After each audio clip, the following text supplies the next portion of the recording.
Praise the Lord, my fellow brethren. I'm glad to announce to you that we have finally come to the end of our message titled Restoring the Sanctity of His Sanctuary. This is part 5, and we're going straight to a particular area of serious concern, and I'm going to talk about what Jesus called the offering of God, recognizing the true value of the offering of God.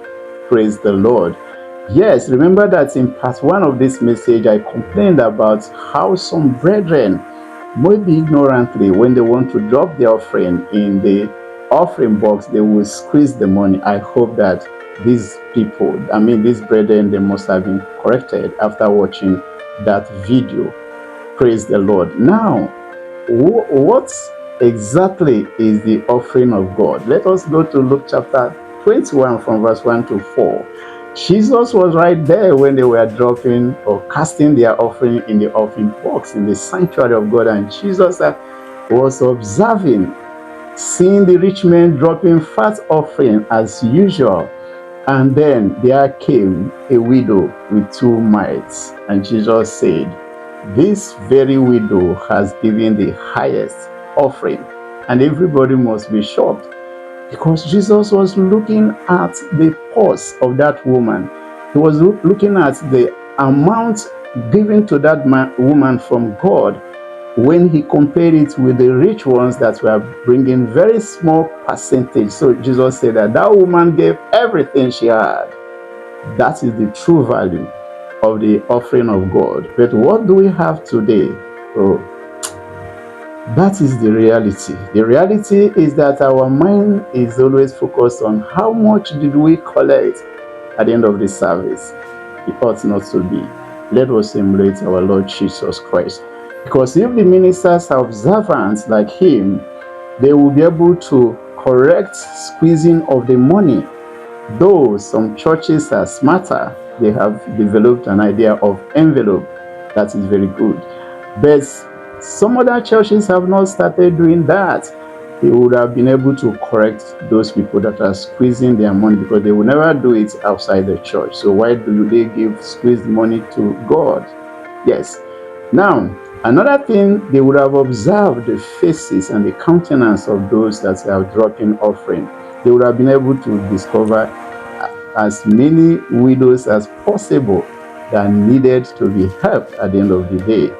And then, when last did you, as a man of God, after observing your members dropping offering, announce, any of you that don't have something to eat at the end of the service, please wait behind?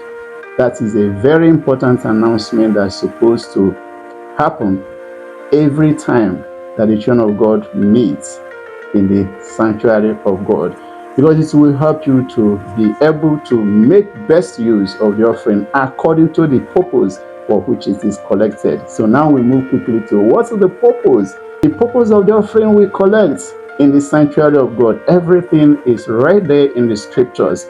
Right from the time the church started in Acts chapter 4 from verse 32 to 34, you now see the purpose is the collection of materials and money, whatever it is, for the what? For the services to be rendered to the needy, the ministers of God, the poor, and even people outside for evangelism. So you see that the purpose of collecting of the offering has never changed from Old Testament to New Testament. It is for what?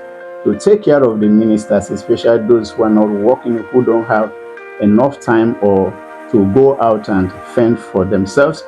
And you see that Paul was talking about it in 2 Corinthians chapter 9 from verse 12 to 14. He said that ministers have the right, as is ordained, to feed from their message, from their ministration, but he put a clause there that he was not even taking advantage of that. He knew exactly why. So now we have to learn. The purpose of all collecting of the offering is to take care of those that have need. That's why Jesus said in Matthew chapter 25, say, if you have given to the least of my brethren, you have given to me. That is giving to God, both in the Old Testament and the New Testament. Giving to God is to take care of those who have need. among the children of God. Praise the Lord. So you can now see that so many misconduct are coming out of the of the offering. And then you see a man of God who gathered the offering, cut it away, and enriched himself.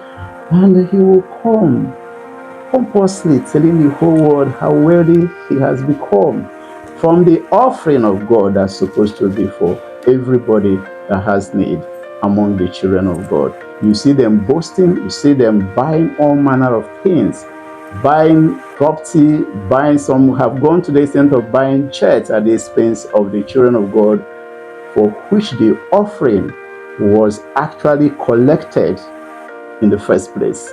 This is gross misconduct that must be corrected before Jesus returns, because the judgment that Jesus actually revealed to us in one of his parables is very severe.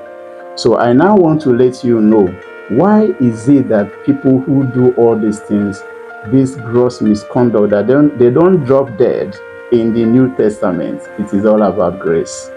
That is exactly the reason. But one thing that people should know about grace is that it's like people that drink alcohol. As you continue to take, it will be pushing you to do more, because Paul warned in Romans chapter 6, shall we continue in sin that grace might abound? It says, certainly not.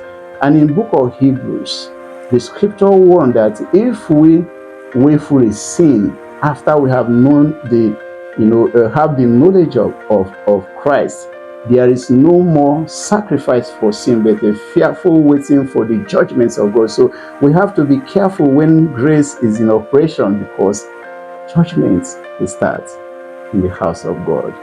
Please, whoever has ears, let him hear what the Spirit is saying. Thank you for watching, and stay blessed in Jesus' name. Amen.